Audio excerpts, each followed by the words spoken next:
હોય એ પોતાની પત્ની હોય કે બેન હોય એ શક્તિનું સ્વરૂપ છે પણ સ્ત્રી એની મર્યાદા હોય તો સુધી હારી લાગે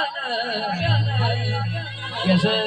એ એપલ ફોન વાપરો તો વાંધો નથી, લેપટોપ વાપરો તો વાંધો નથી, નોકરી કરીને વાંધો નથી, કદાચ મંગળ ઉપર ને ચંદ્ર ઉપર જતી રહે તો વાંધો નથી, કે સિંદૂર જેવા ઓપરેશનમાં સહભાગી થાય તો એને સેલ્યુટ છે, કોરોના કાળની રસી બનાવવામાં લેબોરેટરીમાં જીવના જોખમે કામ કરે તો એને સેલ્યુટ છે, પણ કે અભણ અંગૂઠા છાપ હોય એપલ વાપરે સ્નેપચેટ વાપરે પોતાના માવતરને ખબર ના હોય કે દીકરી તો હજી કોકનો લઈને નાહી જાય અને કોર્ટમાં માવતરને ઓળખવાની ના પાડે એવી અંગૂઠા છાપ અભણ પોતાની જાતને ફેશનેબલ સમજતી હોય તો ઊભા બેડાની ઝાપોટો મારવી જોઈએ જૈસે